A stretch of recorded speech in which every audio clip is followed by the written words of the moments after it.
Muy buenas tardes a todos.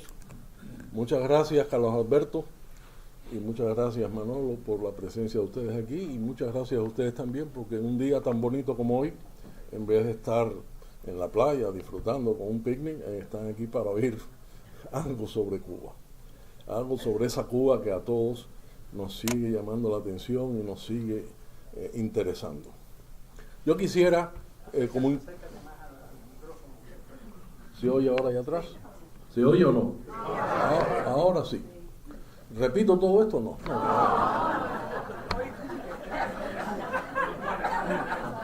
Bueno, yo quisiera dar una breve introducción a lo que es el libro y la razón por la cual este libro me llevó a mí unos cuantos años de trabajo, de entrevistas. A lo largo de los últimos quizás 10 años he tenido la oportunidad y el honor de entrevistar a mucha gente que participó en este fenómeno del 10 de marzo, de ambos lados. Muchos ex generales o los hijos de ex generales, ex combatientes, ex tenientes y sargentos del ejército constitucional cubano que fueron patrocinadores, que patrocinaron y que fueron miembros de este fenómeno que es el 10 de marzo. Algunos son gente ya muy mayor. Yo estaba comentando con Manolo Díaz que el 10 de marzo yo estaba en una esquina en la calle Ayestarán y Lumbillo esperando la guagua del colegio cuando vino mi mamá y me dijo: no hay colegio hoy porque han dado un golpe de estado. Yo tendría 6 o 7 años, pero igual Manolo, igual muchos de nosotros. Ahora, los que sí participaron de esto y fueron testigos vivos, pues en este momento tienen 80 años, 85 años, y muchos de ellos no se acuerdan muy bien de cosas, de manera que uno de los retos de este libro ha sido compaginar los testimonios de estas personas. De nuevo, han sido hijos de militares y de políticos de la época o los propios militares y políticos de la época. Yo quisiera comenzar haciendo una breve reseña de quiénes fueron los principales personajes de este problema. El principal personaje, por supuesto, fue Fulgencio Batista y Saldívar. Batista es uno de los presidentes de Cuba de origen más humilde.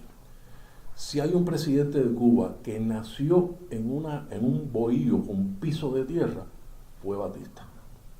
Los demás o tenían una clase media o eran gente de mucho dinero.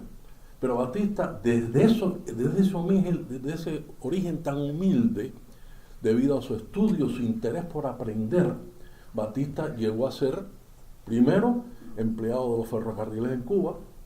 No luce muy técnico el término, pero era un chuchero. Era el que cambiaba las líneas de ferrocarril para que los trenes fueran a la derecha, a la izquierda o siquiera. Ya desde esa época piensa hacerse alguien. Se mete en el ejército, se va del ejército decepcionado, vuelve a entrar en el ejército, estudia y se hace oficinista, taquígrafo del ejército. No cabe duda que tiene unas grandes dotes de líder, porque cuando ocurre el fenómeno del 33, la revolución del 33, que es una revolución en la cual participan los niveles bajos del ejército, de sargento para abajo, que no tienen posibilidad de progresar en el ejército cubano, porque todos los niveles superiores están copados por gente que habían sido veteranos.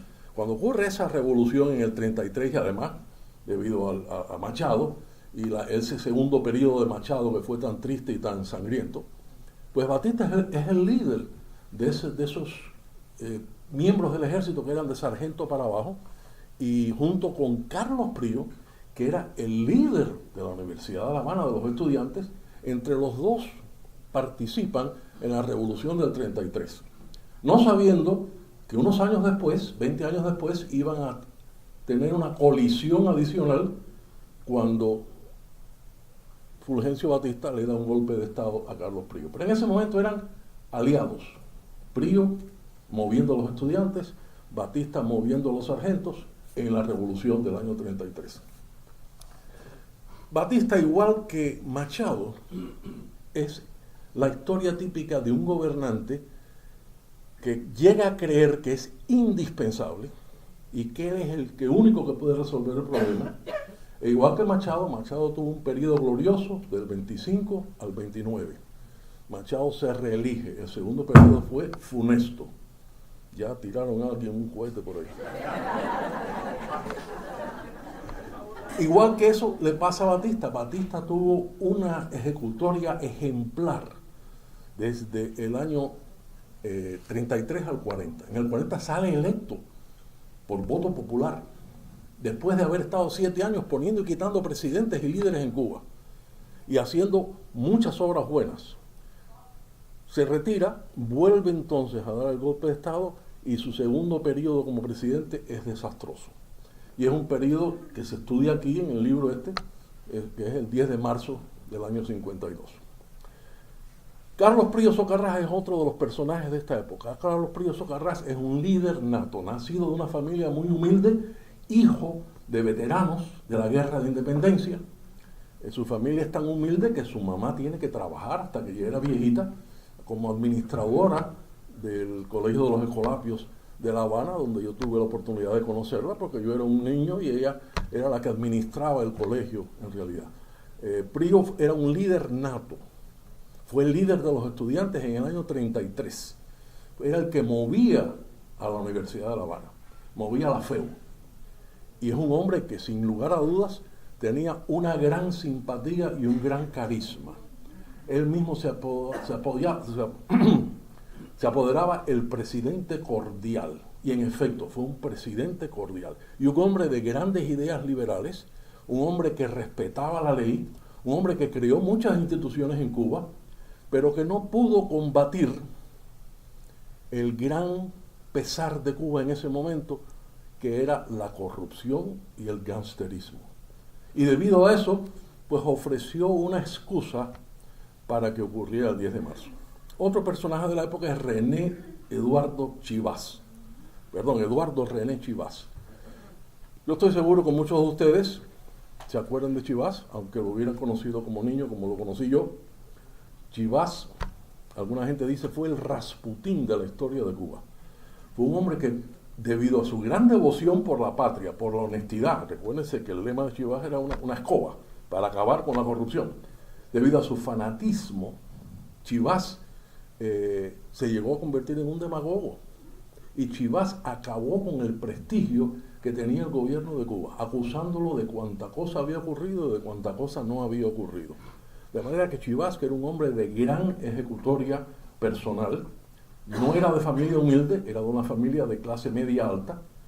Chivas reblandeció, por así decirlo, la cultura política cubana hasta el punto en que deja el gobierno de Cuba en una posición muy endeble, separado por completo del pueblo. Ahora,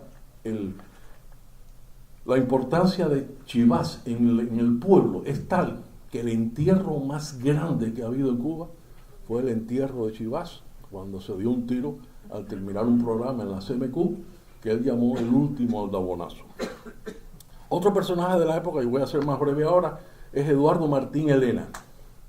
Eduardo Martín Elena era el director militar, el jefe militar de Matanzas. Un hombre honesto, muy honrado, un ciudadano ejemplar, un soldado ejemplar. Después del 10 de marzo, lo nombran presidente de la rayonería de Matanzas porque era un hombre de gran habilidad administrativa. Cuando se exila, la Brigada 2506 lo escoge como el jefe militar, pero no lo nombran porque dicen que estaba demasiado viejo. Para nosotros era un hombre que podía haber hecho algo quizás con la Brigada 2506 que no se logró hacer, pero esa es la historia de Eduardo Martín Elena, un hombre, uno de los pocos que se opuso al golpe del 10 de marzo y que le reiteró a Carlos Prío su lealtad con la Constitución y con el gobierno de Prío. Albert Foster, que aparece en la novela, es el agente del CIA en La Habana. Albert Foster es un graduado de Johns Hopkins, que desde finales de la Guerra Mundial, la Segunda Guerra Mundial, era el que informaba a Truman de todo lo que pasaba en el mundo. Albert Foster, cuando llega un momento de que los Estados Unidos tenían que tomar una decisión con respecto a Cuba, porque se sabía que Prio había ido hasta Guatemala y se había entrevistado con Jacobo Arbenz y con Jacobo Arbenz y el jefe militar de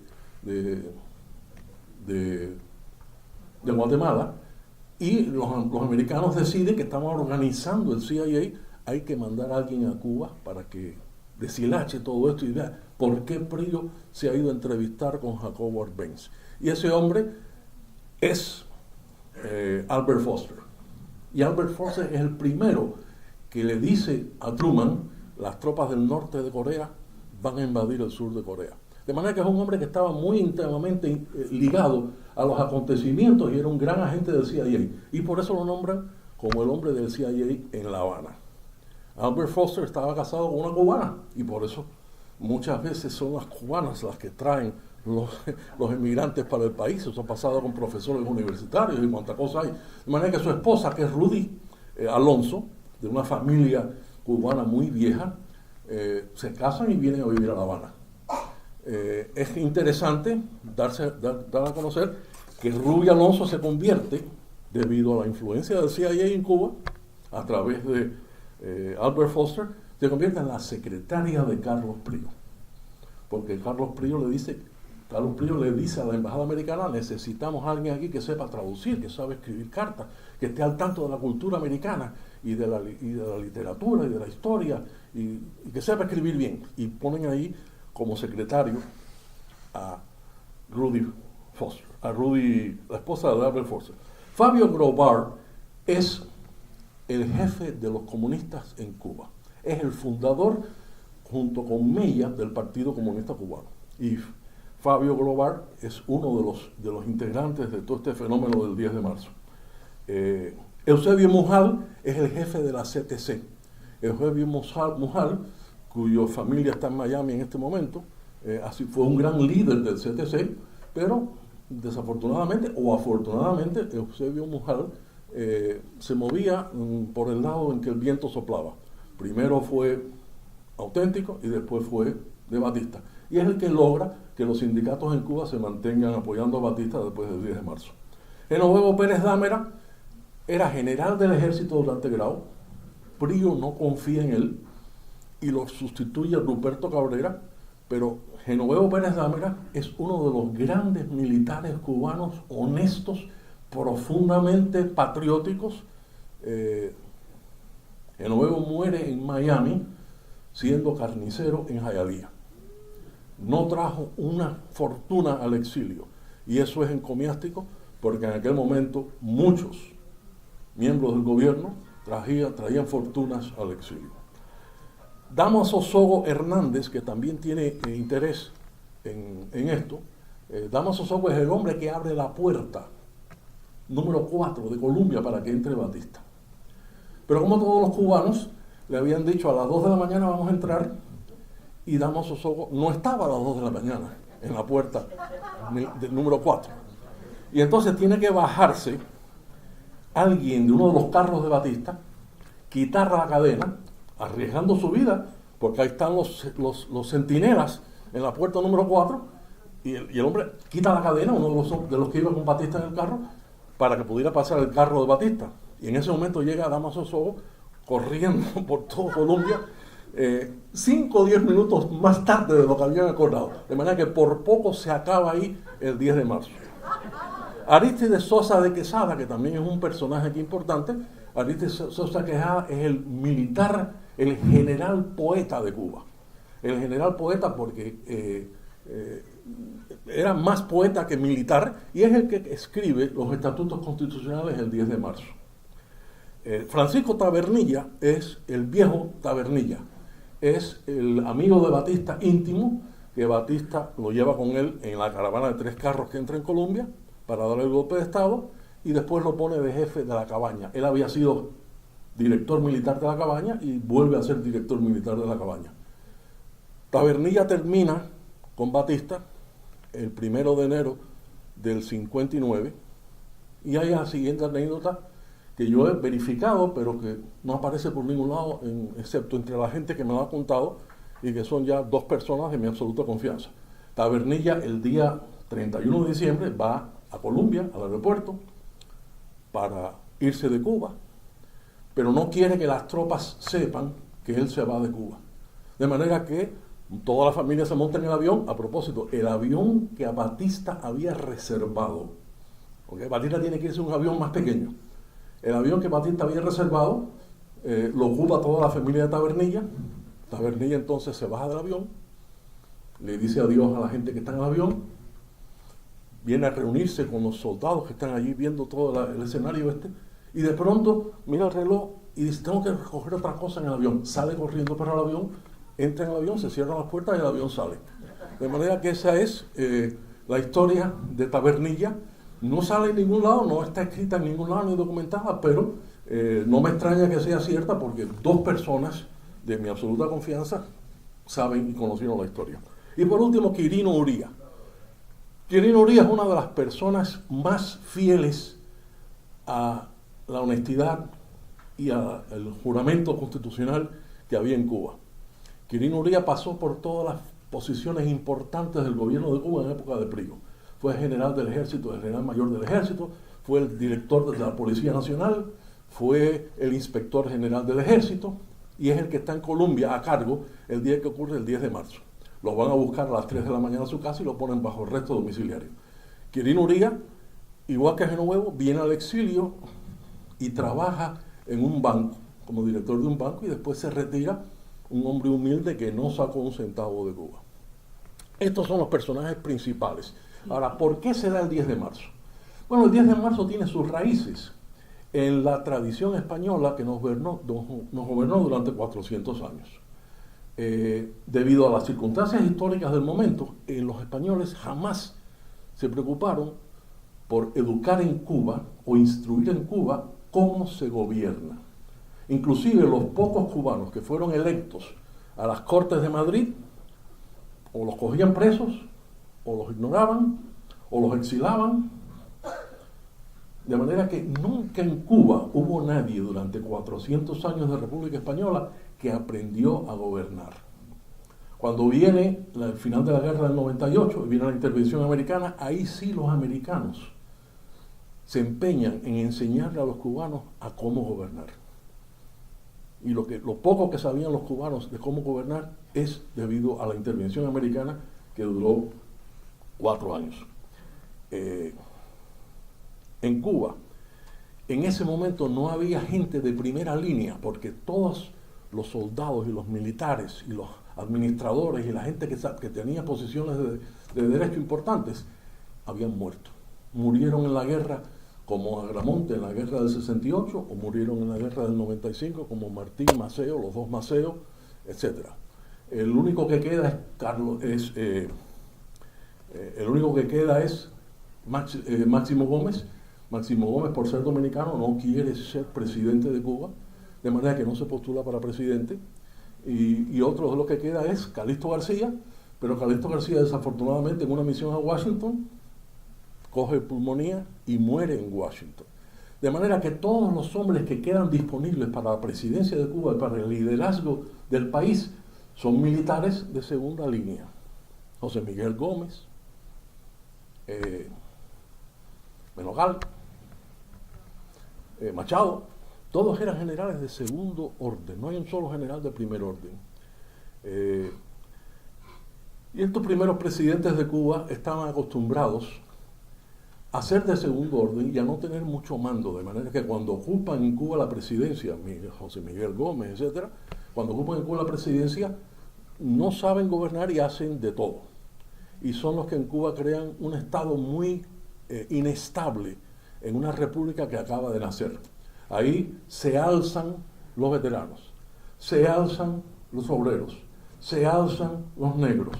Hay un montón de alzamientos que demuestran que esa Cuba que llega hasta el año 33 es sumamente endeble e inmadura.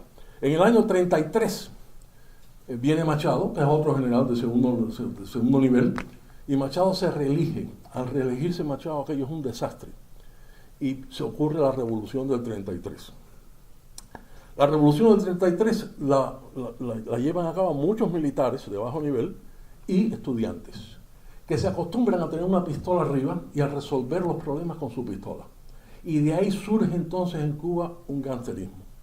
Un gangsterismo que los auténticos, ni Grau ni Prío, pudieron evitar y combatir y que acabó con el país. Les voy a mencionar algunos gángsters o gente que originalmente eran muy buenos y eran estudiantes y eran combatientes y que después se convirtieron en taúres y en gángsters. Jesús González Cartas, le llamaban el extraño. En inglés eso es the freak. ¿Ve? Orlando León Lemus, conocido como el Colorado. Abelardo Fernández, conocido como el Manquito. Eugenio Rodríguez Cartas. Eugenio Rodríguez Cartas, cuando al fin le toca morir, dice que quiere que lo entierren de pie con un billete de $100 en cada mano y una pistola al cinto. Y ese mausoleo vertical está todavía en el cementerio de La Habana. Ahí fue donde enterraron de pie a Eugenio Fernández Cartas. Otro es Benito Remedios Langley. Benito Remedios, el lema era: cualquier cosa que te ofrezcan por tu voto, yo pago el doble. ¿Sí? De manera que ese es el clima que existe en Cuba cuando llega el gobierno de Prío y el gobierno de Grau San Martín. Batista puso y quitó generales y militares y presidentes en Cuba del 33 al 40, pero Batista sale electo en el 40. Y un gran reconocimiento que hay que hacerle a Batista es que Batista entrega el poder a Grau San Martín en 1944. Batista pudo haberse quedado ahí por todo el tiempo que le dio la gana, porque del 33 al 40 hizo lo que le dio la gana. Sin embargo, le entregó el poder a Ramón Sagrado San Martín. Y otro gran logro de Carlos Prío es que su hermano se postula para alcalde de La Habana frente a Nicolás Castellanos. Nicolás Castellanos tenía una herrería en La Habana que hacía rejas para las casas, ¿ok? Y había sido guagüero, había sido chofer de guagua. No tenía cultura, no tenía preparación y era republicano, no era auténtico. Se postula en contra de Antonio Prío, hermano del presidente.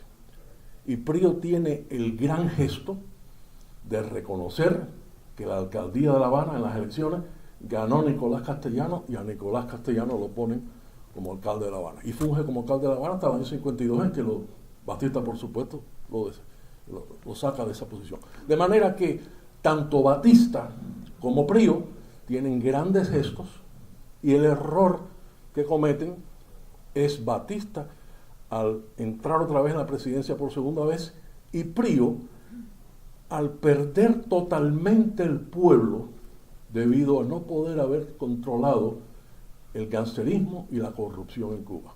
Yo me acuerdo de mi padre que tenía negocios en Cuba y que decía, los inspectores, estoy hablando de los años 50, los inspectores llegaban de Hacienda, llegaban a ver los libros y le decían a los dueños de los negocios, no, el libro no me interesa, son 50 pesos. Y así firmaban que todo estaba en orden y eso era típico de los inspectores de los negocios en Cuba. Que conste que eso también pasa mucho aquí en los Estados Unidos. Pero en Cuba era una plaga, era en toda la isla. La corrupción administrativa fue extraordinaria. De manera que eso dio lugar al 10 de marzo. El 10 de marzo, por supuesto, Batista reclama que es que Prío quería darse un autogolpe y Prío, que le había recomendado a mucha gente, defiéndete que te van a dar un golpe de Estado, no hace nada. Y cuando Prío se vira hacia las provincias para ver quién lo apoya, no lo apoya a nadie, nada más que lo apoye Matanzas. De manera que esa es una visión muy rápida de lo que está ocurriendo antes y durante el 10 de marzo, y las consecuencias que trae para Cuba son terribles. Al ocurrir el 10 de marzo, se rompe el sistema constitucional, la constitución que ya había venido pedaleando fuerte desde el año 40, que es cuando surge la constitución, se desvanece por completo, a pesar de haber habido 12 años de vida constitucional, de repente desaparece, vienen unos estatutos, y en ese momento la gente dice cualquier cosa mejor que los auténticos y que Prior. Y Batista definitivamente adquiere una popularidad enorme en el pueblo de Cuba. Es cierto que después Batista echó a perder todo aquello, pero hay que ver las fotografías del pueblo aglutinado frente a Palacio el 7 de marzo para felicitar a Batista cuando el atentado falla del 7 de marzo del 53. Del 13. El 13 de marzo, exactamente.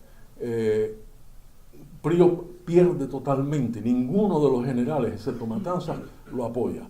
Y Prior pierde totalmente la popularidad.